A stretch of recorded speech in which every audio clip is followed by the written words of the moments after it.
안녕하세요. 네, 바람입니다. 이번 시간에는 STM 큐브 IDE 를 설치하고 설정하는 부분을 진행하도록 하겠습니다. STM32는 일단 ST에서 제공을 해주고 이걸 찾기 위해서는 ST 사이트에 가서 검색을 눌러서 STM30 큐브 ID를 이렇게 입력을 하면 그 큐브 아이디 검색 그 리스트가 나옵니다. 그럼 여기서 이 안으로 들어가면 이렇게 다운로드 할 수 있는 링크가 나와요. 예. 근데 이제 이거를 다운로드 하려면은 사실 여기에 그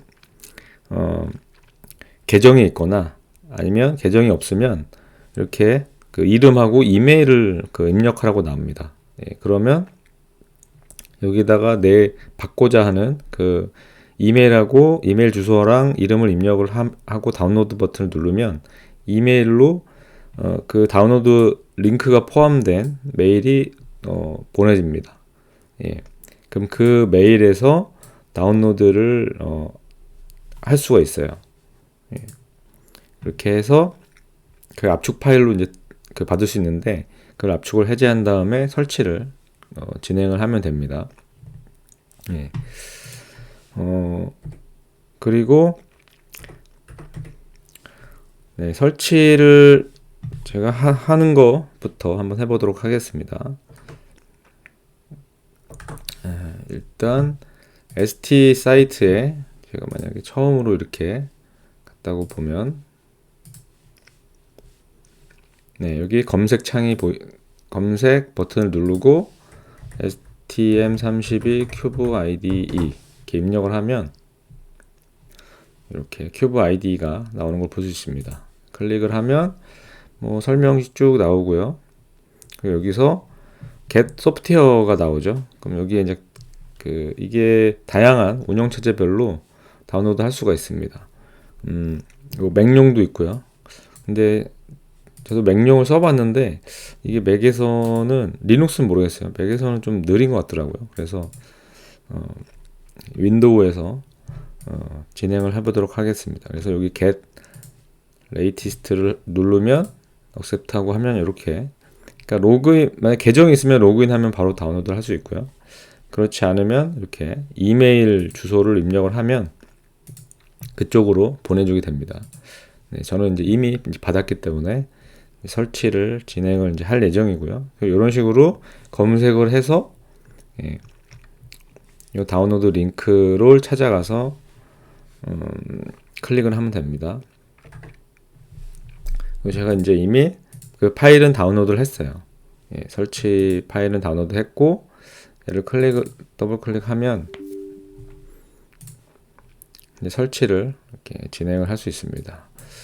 그래서 여기서 넥스트 라이센스 그리고 설치 폴더를 이제 지정할 수 있는데 저는 그냥 기본 폴더를 지정을 했고요. 만약 C 드라이브 용량이 부족하다고 하면 뭐 D 드라이브에도 할 수 있습니다. 그리고 용량은 한 2.4기가 정도 소요를 하네요.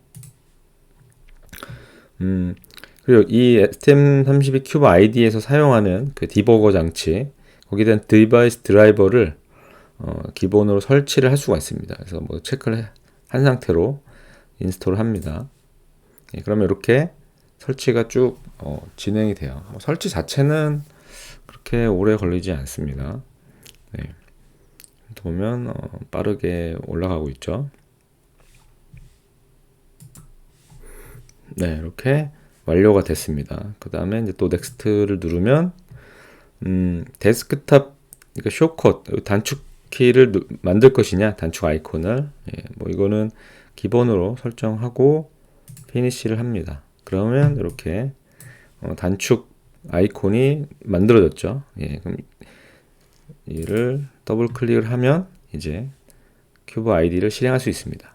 자, 여기에서 맨 처음에 큐브 아이디를 실행을 하게 되면 이렇게 셀렉트 디렉토리 그러니까 워크스페이스로 사용할 디렉토리를 선택을 해라 이렇게 나옵니다. 그래서 이 큐브 아이디는 이클립스 기반으로 되어 있고 이클립스는 워크스페이스라는 그 용어가 있어요. 이 워크스페이스는 하나인데 관리하고자 하는 뭐 공간이라고 보면 됩니다. 그래서 이 워크스페이스 안에 여러 개의 펌웨어 프로젝트를 넣어서 관리를 할 수 있어요. 예. 그리고 하나의 프로젝트는 반드시 이 워크스페이스에 포함됩니다. 왜냐하면 무조건 이 큐브 아이디를 실행할 때 워크스페이스를 선택을 하도록 돼 있어요. 예.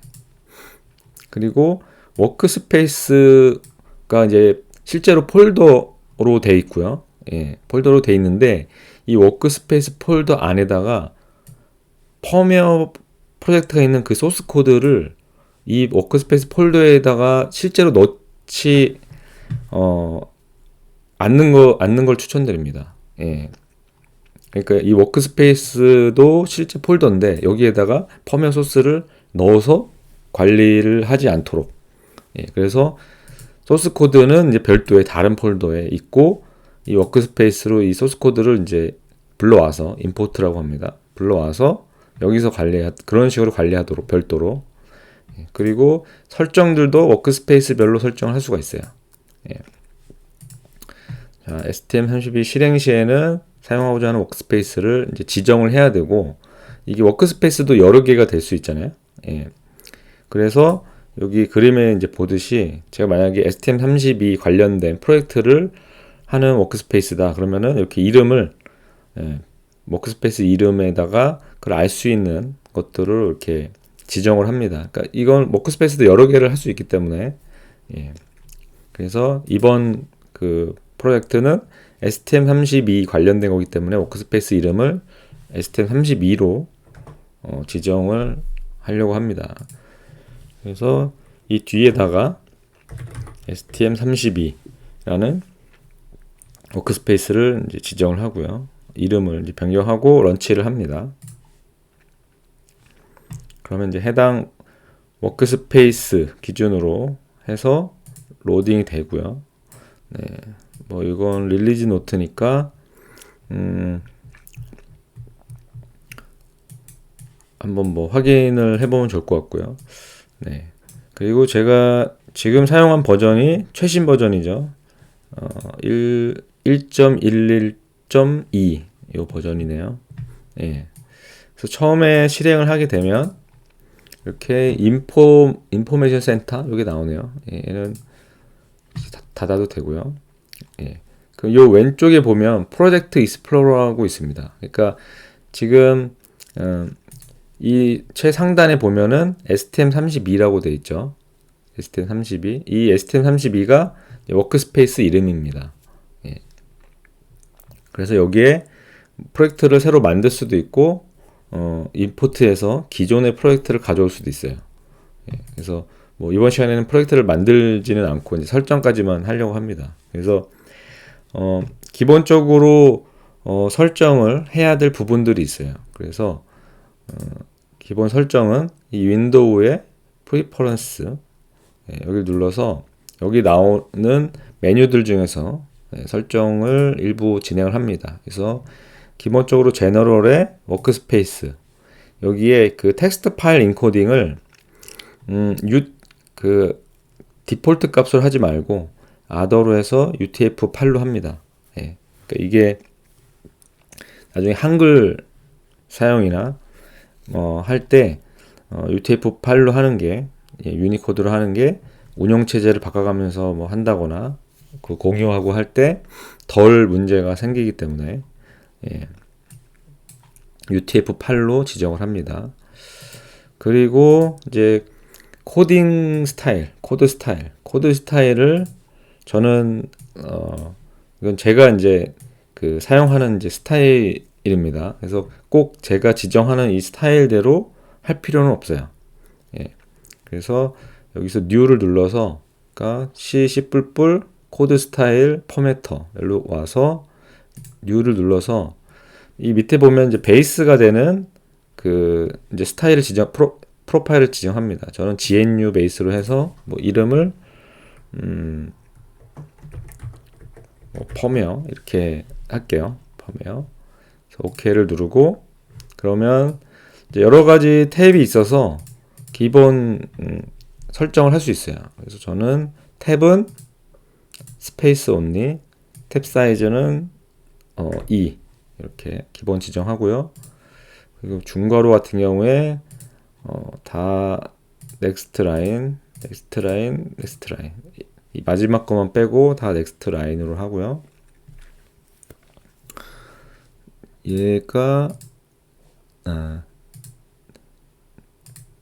초기값은 이거는 놔두고, 그 다음에 화이트 스페이스, 뉴 라인, 저는 다른 것들은 거의 그대로 사용을 했고요. 이 정도만 저는 이제 바꿔서 사용을 했습니다. 탭 사이즈 2로 하고, 탭은 이제 스페이스로, 뭐 이게 스페이스냐 탭이냐, 이거는 이제 뭐 개인의 어떤 취향이나 혹은 회사의 정책, 그걸 따라가면 되겠죠. 그래서 오케이. 이렇게 하면 이렇게 선택을 할 수 있어요. 여러 개의 그 프로파일 중에 내가 만든 게 펌웨어죠. 그럼 얘를 선택을 하면 다음에 코드를 짤 때 이 프로파일대로 적용이 됩니다. 그리고 제가 또 설정하는 부분들이 이렇게 런 디버그 메뉴에 런치가 있습니다. 그럼 여기 보면 런치 오퍼레이션 메뉴가 있어요. 여기서 always 런치, 이전에 그 한번 런치했던 어플리케이션을 다시 이제 디버깅 할 수 있게. 그러니까 이게 뭐냐면 우리가 이 큐브 아이디를 통해서 디버그를 했어요. 그쵸? 디버그를 하고 나서 그 다음에 또 할 때 이전에 마지막에 했던 거를 다시 이제 기억했다가 호출해 주는 거죠. 런치를 해 주는 겁니다. 그리고 이 큐브 STM32 큐브 항목이 있는데 여기 아래 펌웨어 업데이터라는 옵션이 있습니다. 이 펌웨어 업데이터 옵션 중에 리포지터리가 있어요. 저장소. 그러니까 이 큐브 ID에는 큐브 MX 기능이 포함되어 있어요. 그럼 큐브 MX에서는 각각 설정을 하고 초기화하고, 그리고 그 큐브 라이브러리, 그쵸? 큐브 MCU 패키지, 그 라이브러리를 내가 선택한 MCU에 따라서 그거를 다운로드를 해줘요. 다운로드를 해주는데 그 다운로드를 할 때 어느 폴더에다 그러면은 그 라이브러리를 저장할 것이냐, 그거에 대한 이제 설정 그 값입니다. 이게. 그래서 나중에 프로젝트를 만들고 나서 만들 때 그 큐브 할 라이브러리가 다운로드 되는데 이 폴더에 가보면 다운로드 된 거를 볼 수가 있어요. 그래서 혹시 요거를 바꾸고 싶다. 그 용량이 꽤 되거든요. 그게 한 뭐 1기가 막 이상 아마 넘어갈 텐데, 그래서 용량이 크기 때문에 다른 폴더 D 드라이브나 이런 데 옮기고 싶다고 하면 여기에서 설정을 변경하면 됩니다. 일단 요 정도 설정을 하고요. 다른 부분들은 크게 할 게 없을 것 같습니다. 하고 apply, close 이렇게 누릅니다. 그럼 여기까지 하면은 일단 이 큐브 IDE를 이용해서 그 펌웨어를 작성할 수 있는 딱 이제 기본 준비까지가 된 거예요. 그래서